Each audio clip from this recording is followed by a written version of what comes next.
¿Qué tal, bendito pueblo de Dios? Benditos hermanos en Cristo Jesús. Le doy gracias a Dios por medio de nuestro Señor Jesucristo, que me estén permitiendo un bendito día más para ser un portador, un instrumento, un sirviente de su bendita palabra. A todos aquellos que están dando un seguimiento, a todos los suscriptores en España, Estados Unidos, Perú, México, y en todas partes del mundo, benditos hermanos en Cristo Jesús, deseo, porque la salvación vino para todos, que esta bendita luz, que esta bendita palabra viva, llegue como una espada de doble filo hasta sus corazones para poder discernir esta bendita riqueza que nos ha traído Dios por medio de Jesucristo. Y mientras no llegue Jesucristo y tengamos oportunidad, echemos mano de la salvación. Así que continuamos con la enseñanza número 11, Epístola Hebreos, capítulo 6, versículo 18. Siempre le pido la bendita Biblia en mano, la bendita palabra de Dios en mano.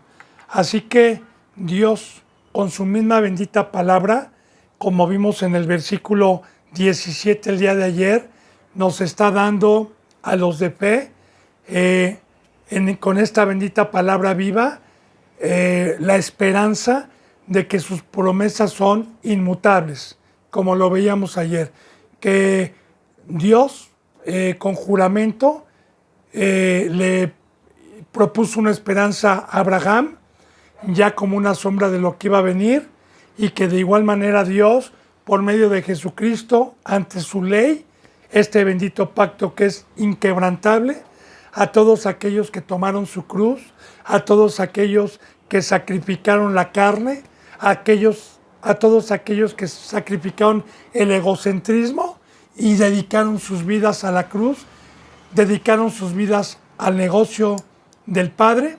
Entonces la promesa de la vida eterna y todas las promesas que están escritas para los que temimos, para los que entramos por la puerta angosta, para los que caminamos el camino de nuestro Señor Jesucristo, tengamos esta bendita esperanza. Y dice en el versículo 18, para que por dos cosas inmutables, otra vez, inmutables, es que lo que está escrito, las promesas de Dios para todos los escogidos, ya no voy a hablar de los llamados, sino de los escogidos. Sí, los llamados, muchos se quedaron en el camino, para que por dos cosas inmutables, en las cuales es imposible que Dios mienta.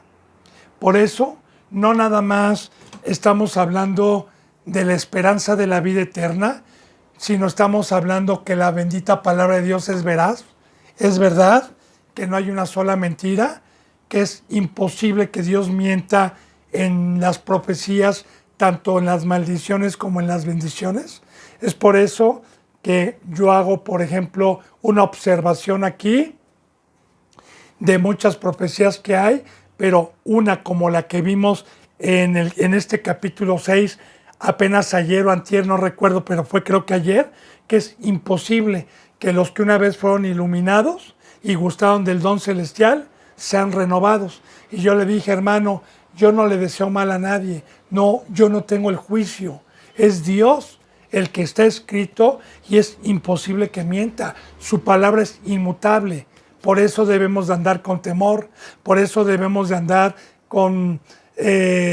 velando todos los días, por eso no debemos de ser incrédulos ni desconocer la provocación que se provoca ira para que Dios ya no nos acepte. Entonces, toda su palabra, no nada más estamos hablando de la esperanza de la vida eterna, no nada más estamos hablando de la corona que vamos a recibir, del trono que vamos a recibir, no, estamos hablando de todo, pero principalmente aquí habla de los que dedicaron sus vidas al sacrificio, de los que dieron sus vidas a Dios para trabajar en su obra. Entonces, dos cosas inmutables en las cuales es imposible que Dios mienta. Tengamos entonces un fortísimo consuelo los que hemos acudido para asirnos de esta esperanza. Tengamos entonces un fortísimo consuelo. Y algo muy importante para poder concordar esta bendita palabra. En el libro de Apocalipsis, en los últimos años, después del arrebatamiento de la iglesia, en los primeros 3 años y medio, que van a ser 7 años que se le conoce como la Gran Tribulación, que viene el Anticristo, y los primeros 3 años y medio, va a haber un avivamiento de la palabra de Dios por muchos medios, 2 testigos, 144,000 sellados, iglesias que se les llama y se les denomina ángeles, que van a estar Dios misericordioso va a permitir que así como va a estar el anticristo engañando, también haya veracidad. Y los que decidan seguir a Cristo en ese tiempo, bueno, bíblicamente van a ser decapitados por no dejarse poner una marca en la mano y en la frente, que no, ahorita no me voy a meter a eso, pero con mucho gusto cuando quiera también el libro de Apocalipsis, con mucho gusto, si Dios me lo permite, lo podemos subir por este medio. Pero le explico, todos aquellos que vayan como los mártires también de Cristo, que los mataron, que los crucificaron, que los echaron a hogueras, los echaron a leones y fueron espectáculo, ellos van con la fortísima esperanza de que el que mata el cuerpo no puede matar la esperanza, no puede matar la vida eterna.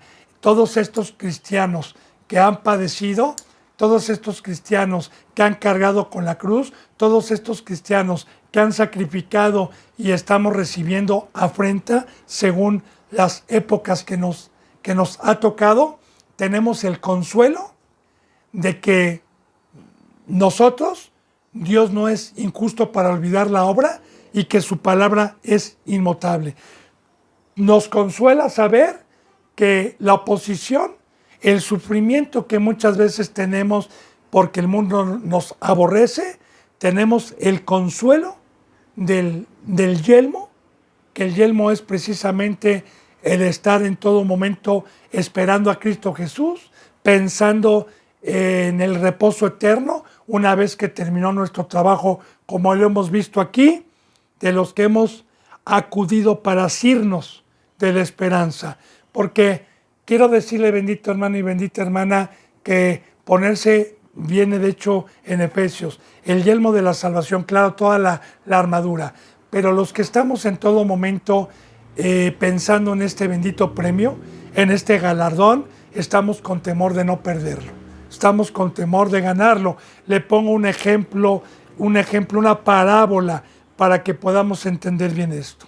Mire, por ejemplo, en prisión, aquí en México, no sé en otras prisiones, aquí en México hay instituciones que se les llama reclusorios preventivos de adaptación social.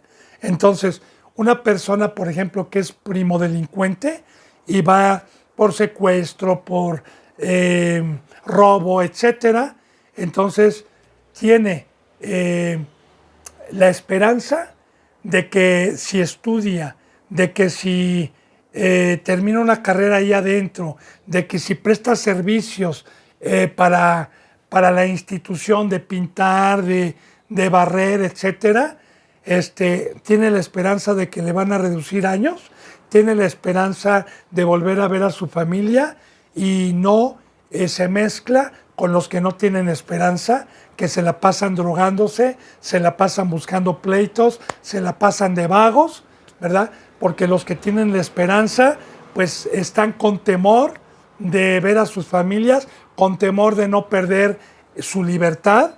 Le pongo parábolas, ejemplos. De igual manera, los que tenemos fe, los que creemos en esta bendita palabra, entonces nosotros en todo momento estamos esperando, estamos pensando en esa bendita promesa, en esa esperanza de la vida eterna que es inmutable. Como dijo Pablo, un ejemplo a seguir. Una ocasión a los Corintios, en la epístola de los Corintios, así les dice Pablo: a ver, muchos de aquí se bautizaron por los muertos. ¿Por qué? si no hubiera resurrección, si no hubiera vida eterna, si no hubiera un juicio, ¿para qué estoy peleando con fieras? ¿Para qué estoy padeciendo naufragios?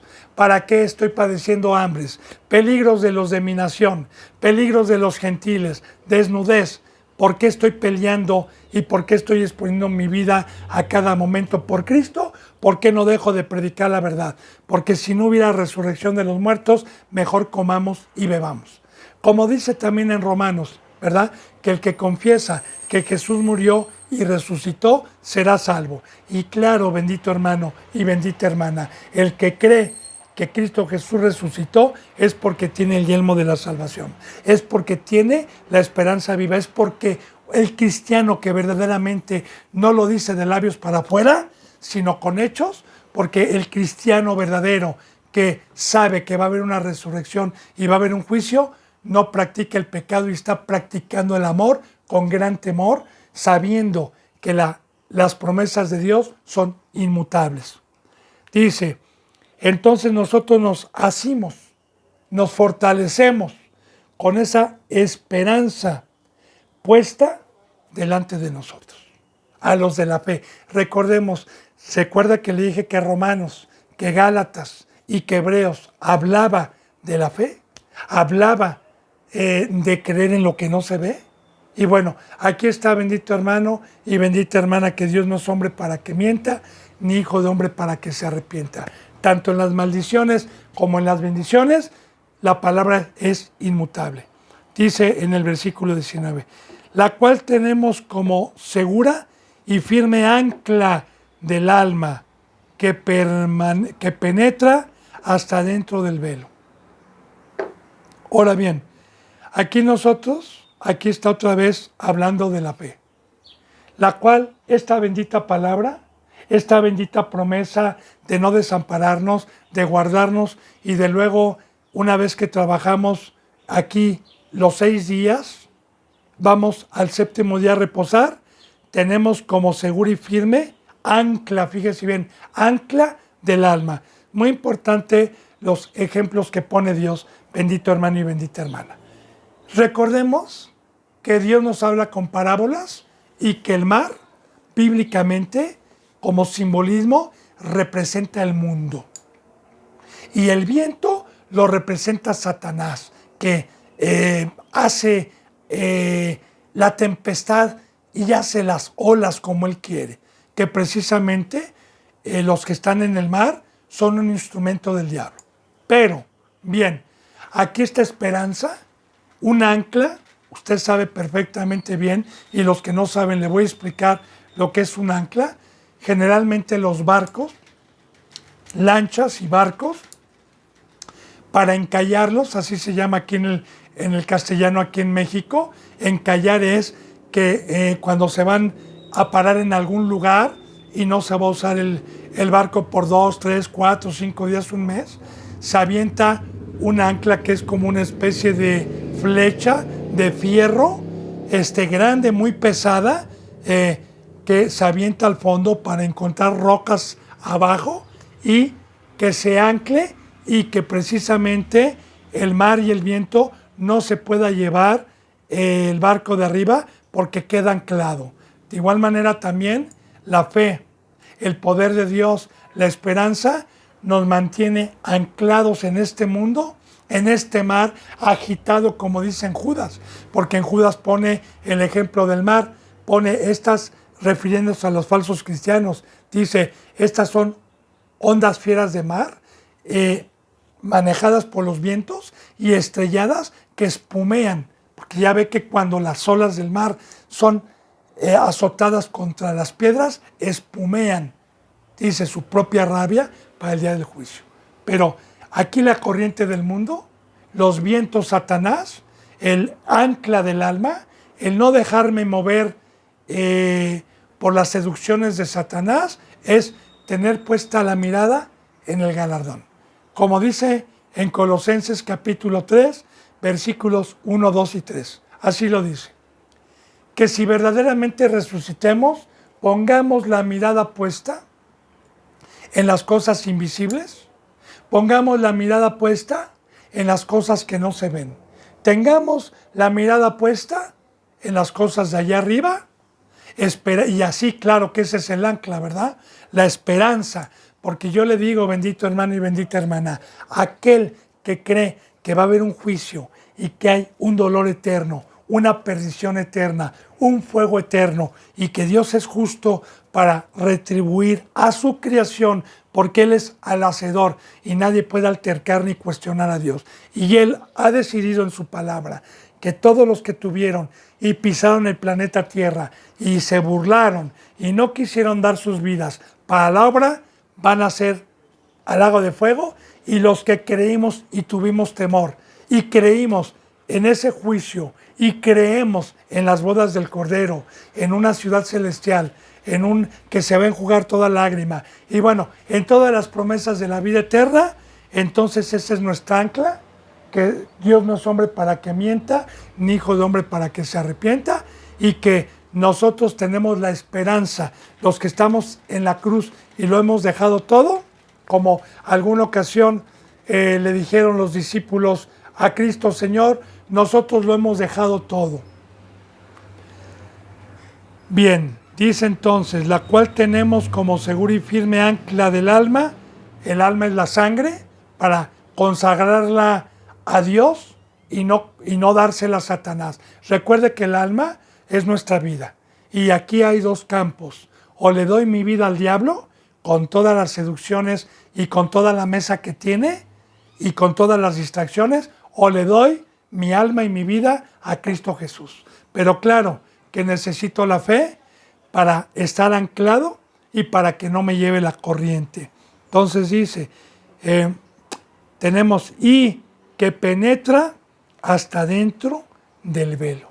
Y es muy importante también, porque esta fe de estar en la obra, de estar en la cruz, quiero decirle que los que hemos alcanzado esta estatura, hemos penetrado hasta dentro del velo, como Cristo Jesús traspasó los cielos y está en el lugar santísimo, pues de igual manera, el velo cuando fue rasgado, cuando nuestro Señor Jesucristo fue crucificado, hablando del velo del primer pacto, el que separaba el lugar santísimo del lugar santo, donde estaba el arca del testimonio y solamente el sumo sacerdote. Bueno, pues los que tenemos esta fe, los que hemos tenido el privilegio de tener la estatura del varón perfecto, no hay ningún secreto de Dios para nosotros, no hay ningún velo. Tenemos la bendita palabra, tanto antigua como los viejos tesoros, como los nuevos tesoros, inscritas por el dedo de Dios en nuestros corazones. Y no hay ningún secreto, no hay ningún velo para los que por esta esperanza, no de labios, como hoy hablan muchos de Apocalipsis, porque en esta época lo que más se está tocando en las iglesias por medio de YouTube es arrepiéntase, pero no les hablan y ellos no mueven un dedo, honran a Dios de labios para afuera, pero su corazón está lejos de la cruz. Bien, entonces hemos acudido para asirnos a la esperanza, la cual tenemos y penetra hasta dentro del velo. Dice en el 20, donde Jesús entró por nosotros, como ya lo vimos, Cristo Jesús entró al lugar santísimo por nosotros como percursor, como sumo sacerdote, como abogado, hecho sumo sacerdote para siempre, según el orden de Melquisedec, que ya expliqué yo la vez pasada a los que van dando un seguimiento.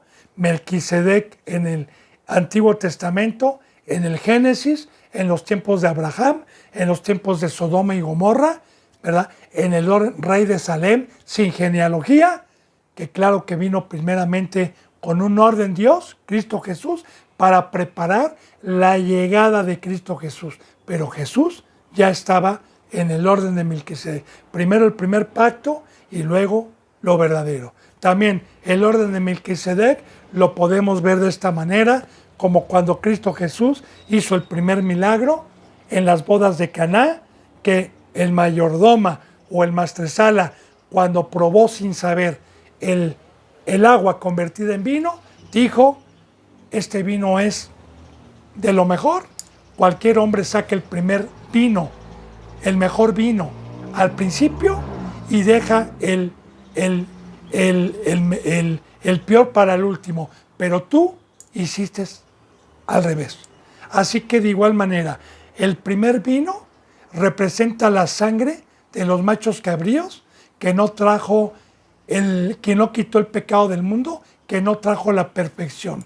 Ese es el orden de Melquisedec, el primer pacto. Y cuando vino Cristo Jesús, su sangre es lo que quitó el pecado del mundo y es el que nos trajo sabor, es el que nos trajo banquete, es el que nos trajo la fiesta de júbilo de la verdadera libertad. Bien, dice en el versículo 19, 20. Bueno, ya lo vimos, donde Jesús entró por nosotros como precursor, hecho sumo sacerdote para siempre según el orden de Melquisedec. Muy bien, bendito hermano y bendita hermana, vamos a continuar con el capítulo 7, versículo 1. Dice, porque este Melquisedec, rey de Salem, recuerde, Salem significa tierra de paz, tierra de paz. Y ahí precisamente donde se presenta Melquisedec, se presenta donde hoy es Jerusalén.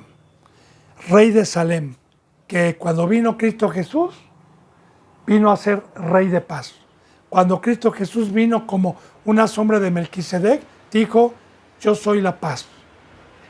Significa Salem. Yo soy el rey que ha traído la reconciliación. Soy el rey que ha traído la paz, porque ustedes eran enemigos, porque el pecado entró al mundo por un hombre, ustedes son enemigos de Dios, nadie es amigo de Dios, pero yo vengo a pacificarlos mediante mi muerte, a todo el que cree, vengo a pacificarlos, y claro, según el orden de Melquisedec, pero después con la figura verdadera de nuestro Señor Jesucristo, Rey de paz.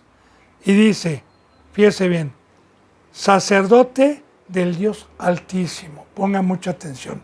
Melquisedec, según el orden, como una sombra de lo que iba a venir, era un sacerdote del Dios Altísimo. Ahora, recordemos, la palabra sacerdote es un ministro, así como ángel. Son ministros de Dios, sin importar el nombre de apóstol, maestro, profeta, evangelista, diácono, diaconisa, ángel, no importa. Todos esos nombres llevan al sacerdocio. Recuerde que dice en Primera de Pedro, ustedes son linaje escogido, real sacerdocio, nación santa. O sea, cualquier hermano o hermana que llega al tamaño del varón o la varona perfecta para poder ser un instrumento de Dios, hablando del sexo masculino, es un sacerdote. Hablando del sexo femenino, es una profetisa. Pero entonces, fíjese bien, otro versículo más, bendito hermano y bendita hermana, para comprobar que Jesús es el Hijo de Dios y que Jesús es un sacerdote, es un servidor del Dios Altísimo.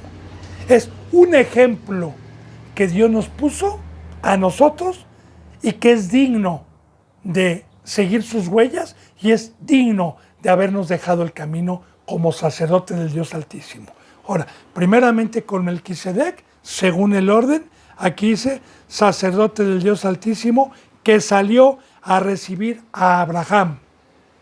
Cuando fue a la guerra Abraham, cuando fue a rescatar a Lot y a los reyes de Sodoma y Gomorra, y traía todo el botín, traía todo el oro, todo lo que habían saqueado estos reyes, todo lo traía Abraham, que volvía de la derrota de los reyes, de la derrota, y le bendijo este rey Abraham. Claro que desde aquí hay profecía, bendito hermano y bendita hermana. Yo le decía algo muy importante para adelantar el versículo 2 y poder entender. En los tiempos de Abraham, recordemos que todo el mundo estaba en pecado. No había un solo justo. No había quien conociera a Dios más que Abraham. Abraham fue el que fue sacado de Ur de los caldeos, cuando todos los seres humanos tenían otros dioses. No había nadie que adorara a Dios. Todavía no había pueblo hebreo, todavía no había nada. ¿Te acuerdas que después del diluvio, Noé, que conoció a Dios, Jafet, Sem y Cam, que conocieron de Dios, y que una vez que pasó el diluvio, el ser humano pecó y Dios se volvió a apartar y no había quien conociera a Dios, hasta que Dios escogió a Abraham. Entonces, bien, Abraham, como el padre de la fe, como el que Dios escogió para sacar en su promesa la simiente del hijo de la promesa por medio de Sara, y todo el primer pueblo y también de los gentiles, no había nadie mayor en ese tiempo que Abraham. No había un apóstol que le enseñara, no había un sumo sacerdote. Abraham era el mayor, hablando terrenalmente. No había quien. Abraham más bien se le dio la circuncisión y Abraham era el que enseñaba a todos los circuncidados, a todos, a Isaac y a Jacob y a todos, les enseñaba a guardar los mandamientos de Dios. Ahora fíjese bien lo que dice aquí. A quien asimismo, dice en el versículo 2, dio a Abraham los diezmos de todo, cuyo nombre significa primeramente rey de justicia. El nombre de Melquisedec también, aparte de Salem, rey de paz, significa también rey de justicia y también rey de Salem. Esto es rey de paz. Ahora, la bendita palabra más abajo nos dice que el mayor, el menor, siempre da los diezmos al mayor. Esto lo dice y lo va a decir más abajo, pero yo le voy a explicar esto para poder entender bien. Me voy a detener un poquito porque sí hay que hablar sobre el diezmo. Aquí aparece la palabra diezmo. La palabra diezmo viene del 10% de algo, de alguna suma, de alguna cifra. Ahora bien, muchos representantes que no son de Dios, sino son de las tinieblas, y hay una controversia, como siempre en toda la Biblia, no nada más en la enseñanza del diezmo, sino en toda la enseñanza, de que el diezmo ya no es, de que eso fue en el Antiguo Testamento. Mira, hermano y hermana, yo le voy a hacer un resumen rápidamente y usted también medite en esto. Este siervo suyo, antes de ser cristiano, tenía mis negocios, tenía mi forma de vivir. Ya a los 42 años, pues yo ya había hecho una forma de vivir. Yo estaba a punto, antes de ser cristiano, faltaban 8 meses de la Ciudad de México. Yo nací aquí en la Ciudad de México, en la Nación de México, en la Ciudad de México nací, y yo me iba aquí mismo a México a trasladar a un estado, que es el estado de Yucatán, a poner un negocio con un ex amigo mío, un ex compadre mío cuando estaba en el mundo, ¿sí? Donde faltaban 8 meses para irnos a hacer una vida, y cuando yo ya había ahorrado, yo ya aquí tenía, antes de ser cristiano, pues casa, con el trabajo del mundo y con el favor de Dios, claro, porque me tenía predestinado, ¿verdad? Ya tenía casa, ya tenía dinero ahorrado, ya tenía un modo de vivir, un trabajo de vivir y cuantioso, no digo no para ser millonario, pero sí para vivir desahogadamente. Ahora bien, cuando el Señor me dijo que necesitaba mi vida y que tenía que sacrificar todo, toda mi vida, todo lo que había aprendido, porque me necesitaba para dar un servicio a los que fueran a creer y dar mi vida a enseñar y dar mi vida a consolar, por medio de Dios, todo se lo debemos a Dios, ese fruto es de Dios. Entonces usted medite, ¿sería justo que Dios haya dejado un pago como mandamiento a los que son instruidos, a los que son enseñados mediante verdaderos siervos de Dios, que dan su vida todos los días y que crucificaron todo. Hablo de los que verdaderamente crucificaron todo, porque hay obreros fraudulentos que piden y cometen fraude porque dan veneno, porque no dan sus vidas, pero estoy hablando. Entonces, yo le pregunté a Dios, Señor, ok, está bien, Señor, pero ¿cómo voy a mantener a mi esposa? Tengo esposa, tengo un hijo, Señor. Claro, Él me dijo, yo te voy a dar por añadidura, pon mi confianza en mí, pero también me dijo, tú, siendo un representante, yo no te voy a desamparar.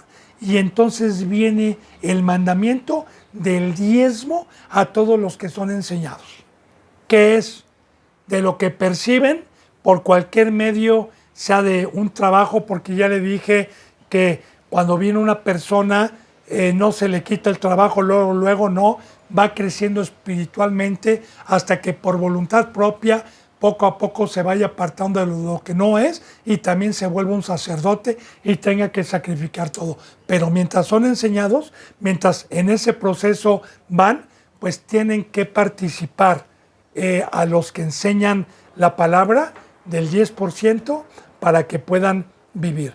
Y yo le digo algo muy importante, bendito hermano y bendita hermana.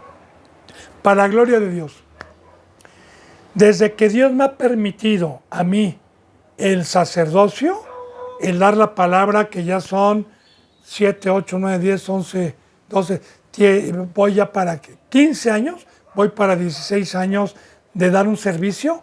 Créame que los que han sido obedientes, los pocos que han sido obedientes para el diezmo, créame que a mí no me alcanza ni para la cuarta parte de las necesidades que yo necesito para vivir con mi esposa, porque yo le he dicho que aquí somos contados, que aquí no somos 50, 80 o 100, engañando a la gente y pidiendo dinero. No, aquí yo no permito recibir un diezmo si no están cumpliendo con los demás mandamientos. Así que, mire, hermano y hermana, sí, el representante debe de vivir del diezmo, que no es de la oveja, porque una vez que la ovejita fue llamada y fue comprada a un precio muy alto, todas las cosas son de Dios. Su vida y absolutamente todo lo que le añade Dios es de Dios.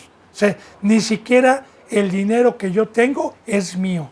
Dios me lo permite. Ahora, todo es de Dios. La palabra nos enseña que el mundo, los animales y todo lo que hay en él es de Dios.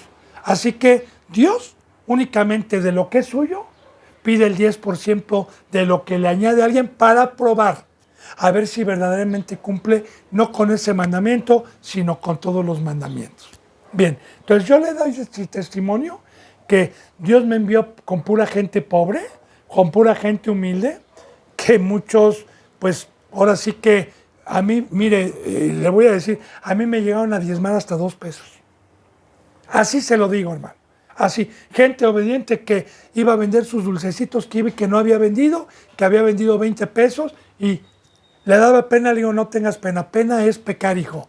No importa que sean 50 centavos, tú cumple con las cosas de Dios. Bien, entonces nunca me alcanzó, pero Dios nunca me ha desamparado. Ya sea que por otros o por otros medios me da. O sea, yo no dependo del diezmo, eso sí se lo dejo muy claro. Más bien, las ovejitas dependen de los mandamientos que da Dios. Así que si lo hacen o no lo hacen, aquí en esta congregación, a mí no me dañan. A mí no me dañan si no me dan un diezmo. A mí Dios no me ha dejado sin comer, no me ha dejado sin vestir, no me ha dejado sin ningún techo, no me ha dejado pasar afán ni preocupación, porque por otros medios me ha añadido, buscando primeramente el reino de su justicia. Así que hablar del diezmo y hablar de cualquier mandamiento es una riqueza y un bien para el que entiende la palabra y lo hace. Pero bueno, entonces la palabra diezmo se toca, de hecho, por primera vez en el libro del Génesis. Por primera vez se toca aquí la palabra diezmo, ya como una profecía de lo que iba a venir.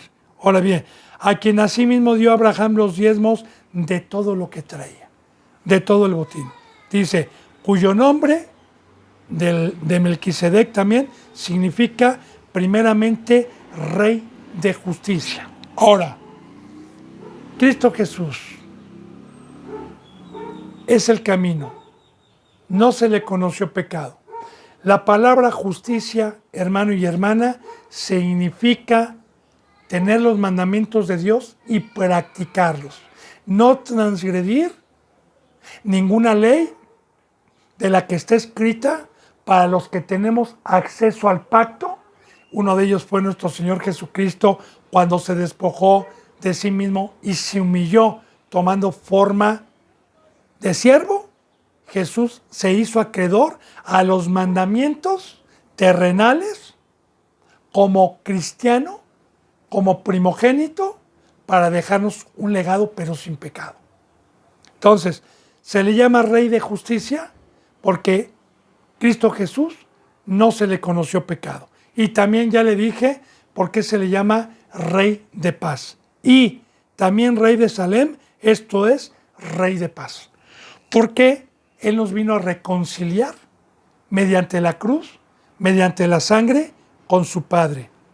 Y habla de Melquisedec, fíjese cómo dice, para poder nosotros discernir a los que Dios nos dé entendimiento, que el Antiguo Testamento era una sombra de lo que iba a venir. Sin padre, Melquisedec. Sin madre.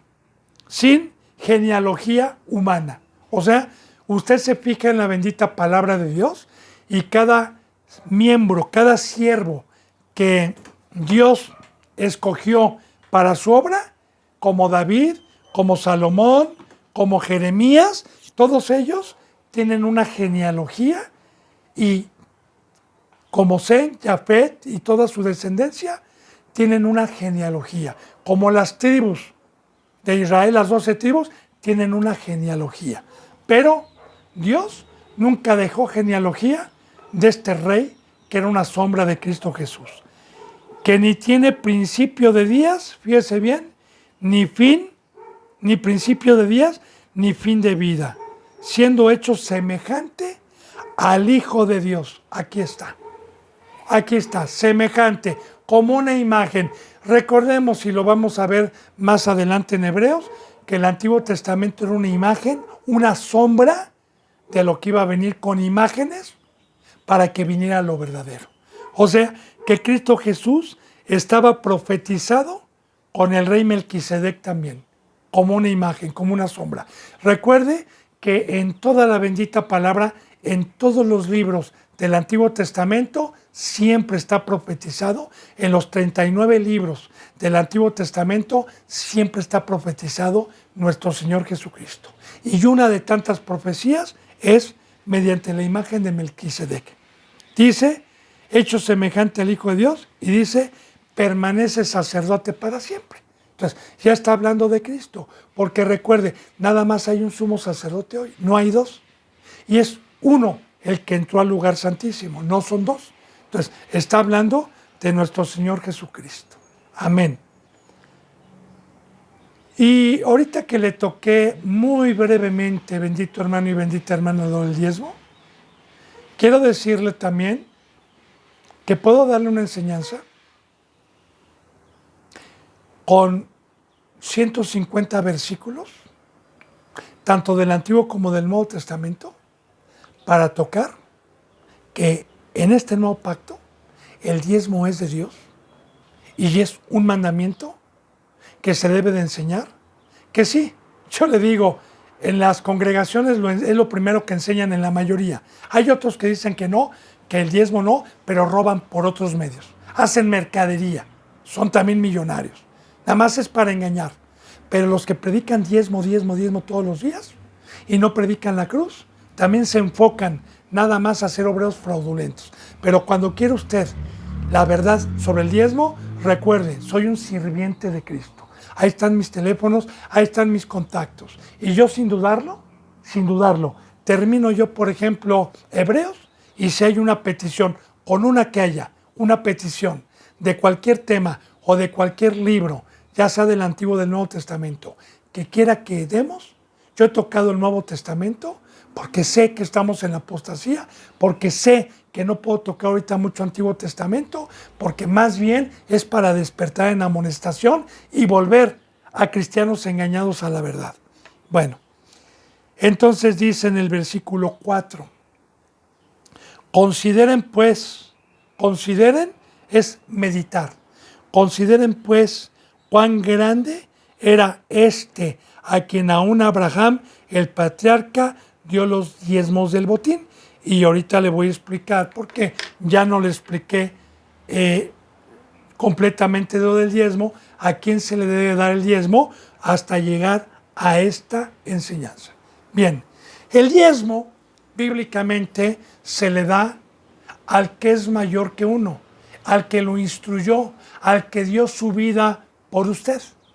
Bien, que es mayor, porque claro que una persona que a mí me ilustre o me enseñe, debe de tener el don de maestro, debe de tener el don de pastor, debe de tener un don para poderme dar por gracia lo que él recibió por gracia. Ahora bien, dice la palabra de Dios, ¿verdad? Que dijo Pablo a los corintios, si nosotros les plantamos lo espiritual, sería mucho que ustedes nos plantaran lo material o nos dieran lo material también. Claro, leo que hay muchos versículos, pero vamos, hermano, el diezmo se le da a la persona mayor. Por ejemplo, si yo alcancé la estatura del varón perfecto y Dios me hizo pastor o apóstol o maestro o lo que sea, yo tengo que seguir diezmando a la persona o al instrumento que me instruyó o a la iglesia por la cual fue instruido, si fue una iglesia santa, si fue una iglesia sana, a la iglesia, a todo el cuerpo que vio por mí y me instruyó. Yo también como representante, y eso no lo hace ningún representante el día de hoy, ¿sí? Sino que son hipócritas, ellos no diezman a nadie, ellos se clavan los diezmos, son obreros fraudulentos, pero eso también es otro tema. Entonces, se le debe de diezmar siempre al mayor. Los sacerdotes, los fariseos, que enseñaban la palabra, y los sumos sacerdotes diezmaban la menta, diezmaban todo.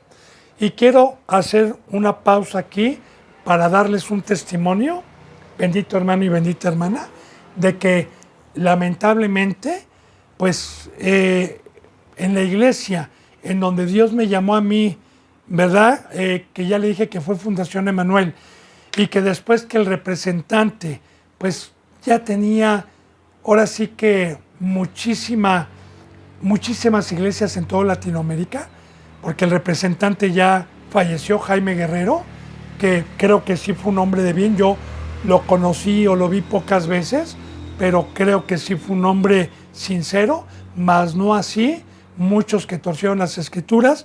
Y cuando los representantes que no dieron la vida por mí, sino más bien se dedicaron a trasquilarme y eran obreros fraudulentos, y Dios nunca me desamparó por el hambre y por la sed de justicia que tenía, y pude comprender la verdad, pues bueno, yo cuando me corrieron de esa iglesia, porque primeramente yo me salí, luego me cerraron las puertas por estar predicando la verdad, la cruz de Cristo y que Jesús era el Hijo de Dios. A mí me cerraron las puertas ahí. Muy bien, yo dije, Señor, ¿a quién le doy los diezmos? Bueno, Señor, pues sabes que yo quiero cumplir con ese mandamiento, y los diezmos, yo hasta el día de hoy aparto para la obra, ya sea para los alimentos, para los que convivimos juntos todos los días, para las hermanas que están aquí viviendo ya desde hace años, ¿verdad? Y requieren y han dejado sus vidas y han dejado trabajos y requieren. Pues Dios, si por medio mío me puede añadir, pues yo el diezmo que corresponde y aún más, si es posible, lo pongo para la obra de Dios. Y así no dejo de darle a Cristo Jesús, que es el mayor, porque el cuerpo es Cristo Jesús. Así también Pablo ponía de lo suyo y dijo, nadie me va a quitar esta gloria. Pero bueno, entonces consideren pues, mediten pues, cuán grande era este Melquisedec, y cuán grande es, pues es que bíblicamente estamos hablando del Hijo de Dios, a quien aún Abraham, el patriarca, dio diezmos del botín. Ya le expliqué que el diezmo es al más grande. Dice en el 5, ciertamente los que de entre los hijos de Leví reciben el sacerdocio tienen mandamiento de tomar del pueblo los diezmos según la ley, es decir, de sus hermanos, aunque estos también hayan salido de los lomos de Abraham. Ahora, en la ley del Antiguo Testamento, la tribu del cuarto hijo de Jacob, que fue Leví, y que de ahí sacó Dios todo el sacerdocio para favorecer al pueblo en las enseñanzas y en el templo, en la ley se le mandó a todo el pueblo tomar de los diezmos que la tribu de Leví, los sacerdotes que instruían al pueblo, tenían el derecho de tomar los diezmos de todo el pueblo, porque así estaba ya escrito. Y recuerde, bendito hermano y bendita hermana, que Cristo Jesús dijo muy claramente que Él no venía a transgredir ninguna coma, ninguna tilde, y no venía a transgredir la ley del Antiguo Testamento, sino venía para que la cumpliéramos. Lo que vino a quitar fueron los cultos, lo que vino a quitar no fue la ley, no fueron mandamientos, no, sino lo que vino a quitar fueron los cultos, las sombras, como el tabernáculo, como los sacrificios de animales, como las comidas, como la obra de pastor físicamente, eso lo vino a quitar. Pero la ley no la quitó, lo dice muy claramente en Mateo, porque yo no piensen que he venido a quitar la ley de los profetas, sino he venido para que la cumplan, y no pasará ninguna coma, ninguna tilde. Así que si el diezmo era un mandamiento de la ley, no como culto, no como terrenal, sino era un mandamiento de la ley, así también nosotros, como una sombra de lo que iba a venir, debemos de tomar los diezmos del pueblo.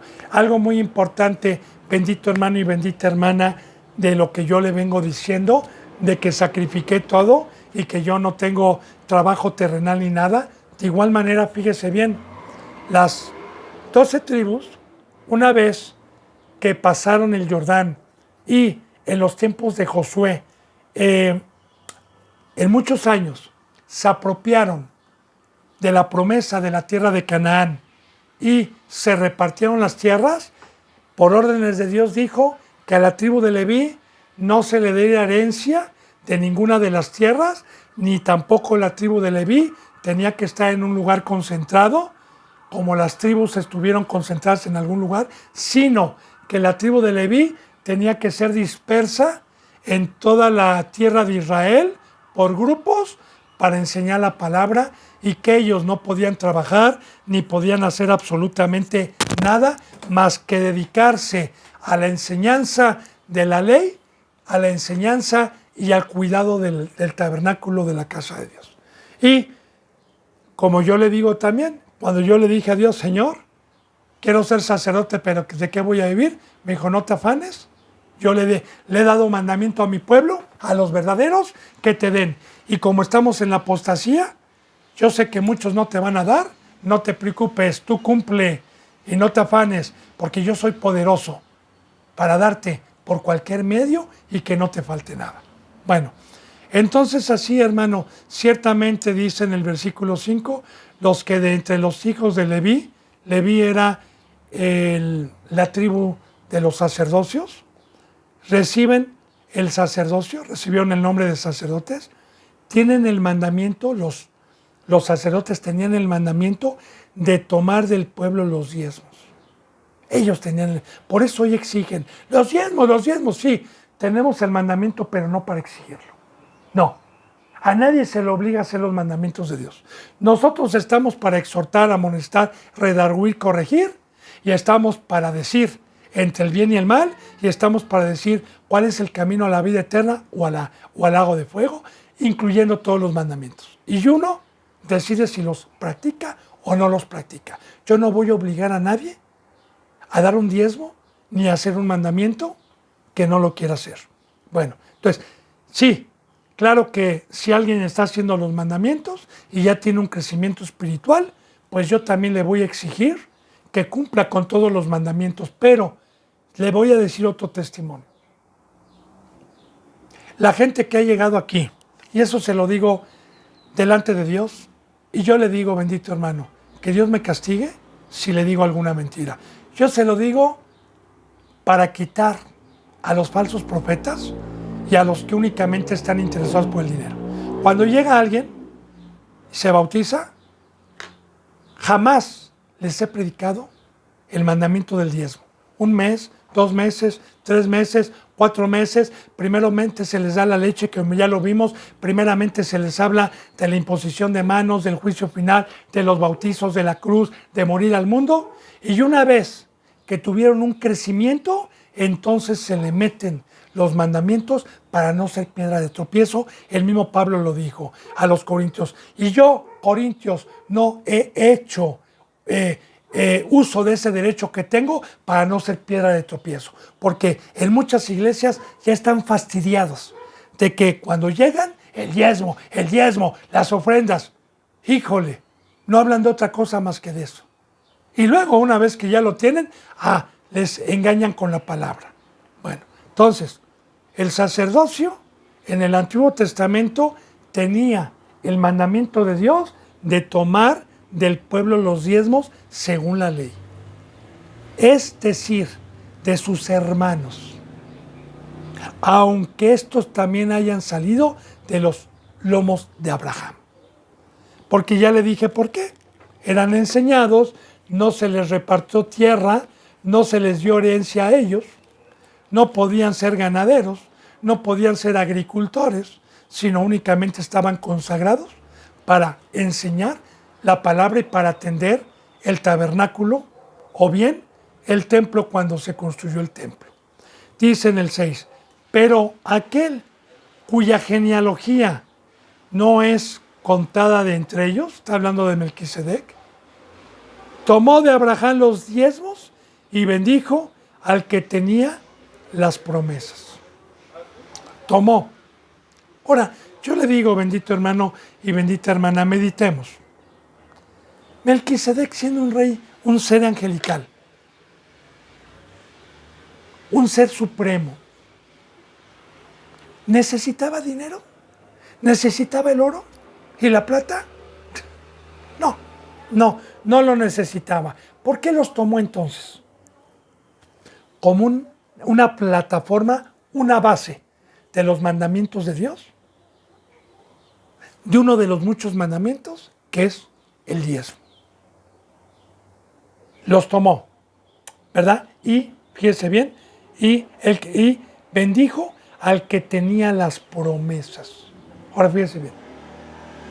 Abraham, una vez que entregó los diezmos, bendijo a Melquisedec y bendijo a Dios en el momento que entregó los diezmos, porque eran los que tenían proféticamente las promesas de que Cristo Jesús llegara a quitar el pecado del mundo.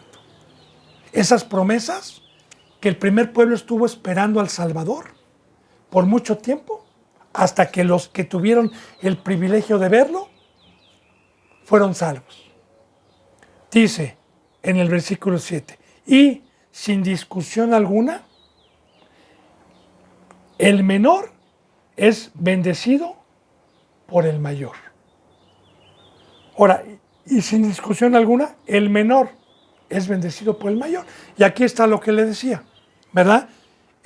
Un apóstol, un pastor, una iglesia verdadera bendice a la ovejita, porque es el que está lavando los pies. Digo, yo le pregunto, la ovejita o una persona que llegue a bautizarse por medio del Evangelio, ¿me puede dar algo a mí? Nada. Dios ya me llenó. Tengo el Espíritu Santo, tengo la palabra, tengo el sacerdocio. ¿Qué me puede dar un ser humano? Ahora, nosotros estamos para dar por gracia lo que recibimos por gracia. Ahora bien, el menor debe de ser bendecido y debe de bendecir al mayor. Con los diezmos, hablando de los diezmos. Ahora, el mayor bendice al menor. El mayor bendice al menor. Y el menor debe de dar el diezmo. Así como Cristo Jesús. Cristo Jesús me bendice, es el mayor, es mi sumo sacerdote, es mi pastor. Como ya le dije y le doy testimonio, yo le entrego los diezmos. Y si tuviera una iglesia sana de la cual hubiera salido, sé que le estoy dando al que me instruyó por medio de esos instrumentos, por medio de esa iglesia, a los que dedicaron sus vidas para que Dios me diera una forma y llegar a la estatura del varón perfecto. Es muy simple también. Recordemos que todos tenemos el don de enseñar la palabra. Todos tenemos ese don. No, sin importar el don de ministerial, sin importar, todos. Ahora yo le digo, un maestro, hasta en las escuelas rurales, hasta en las escuelas de gobierno, percibe un sueldo.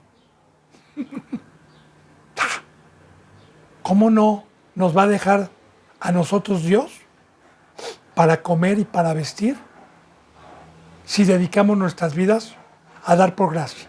Yo le digo, bendito hermano y bendita hermana, que en el tiempo que me discipularon, por la gracia de Dios y el temor, fui obediente a ese mandamiento todo el tiempo.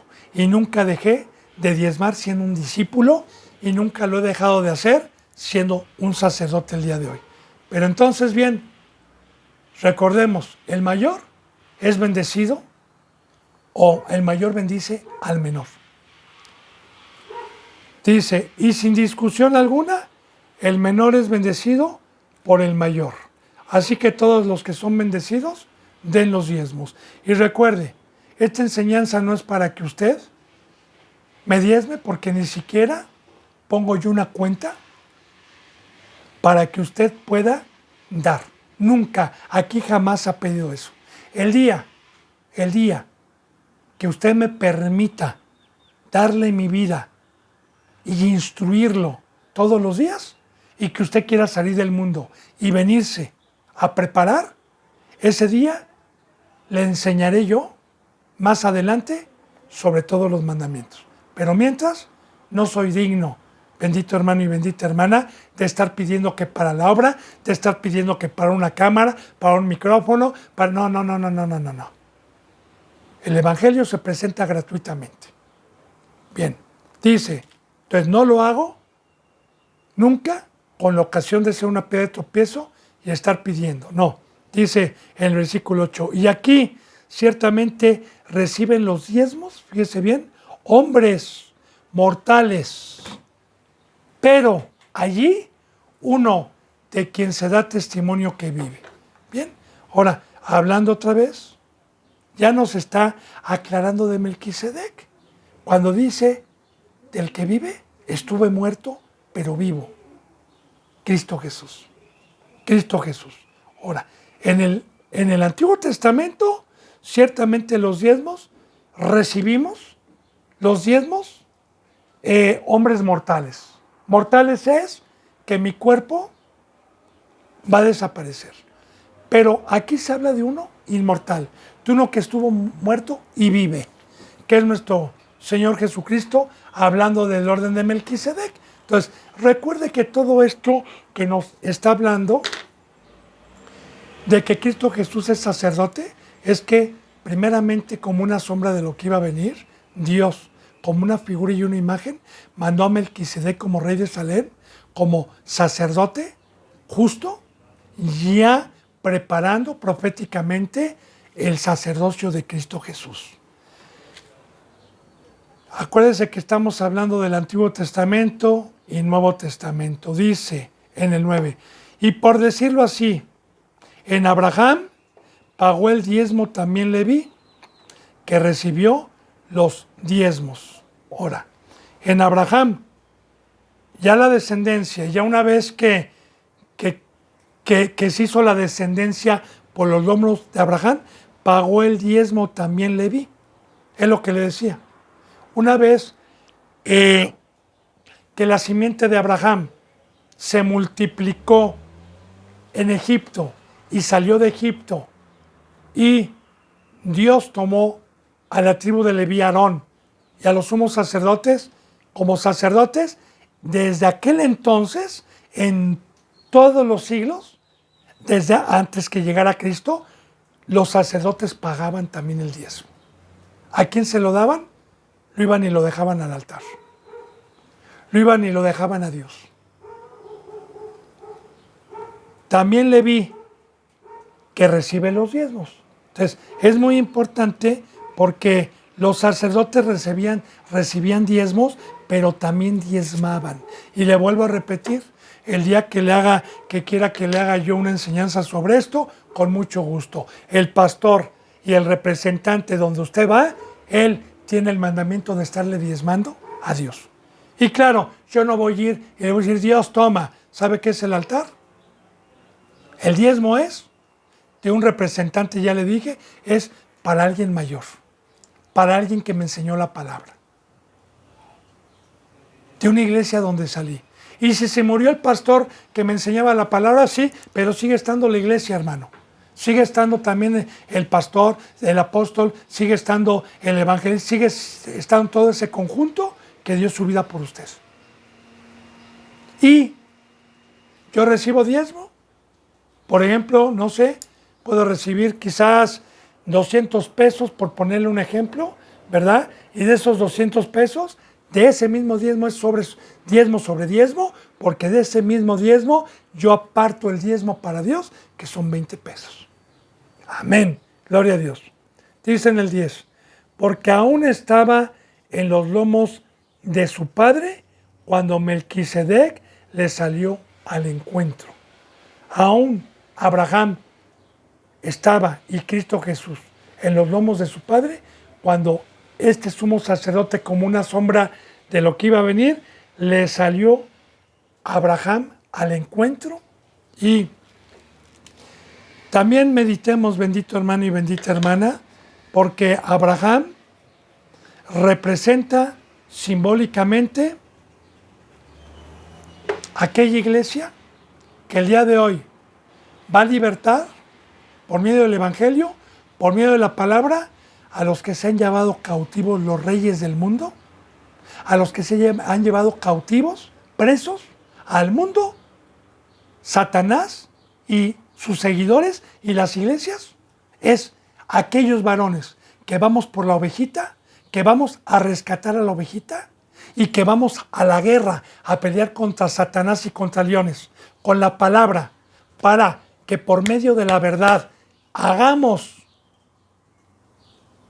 meditar a esta persona que fue engañada y que está llevada cautiva, como una sombra, Abraham, que fue por Lot y fue a libertarlos. De igual manera, Cristo Jesús hoy bendice a los que estamos trabajando en su obra y a los que estamos peleando no contra sangre ni carne, sino contra principados, huestes de maldad, contra gobernantes de las tinieblas. Bueno, bendito hermano y bendita hermana, se me ha ido la hora. Si Dios lo permite, mañana continuaremos con la enseñanza número 12. Que la gracia y la paz se queden con ustedes. Les mando un abrazo y el beso de Colo Santo. Hasta mañana, si Dios quiere. Gracias.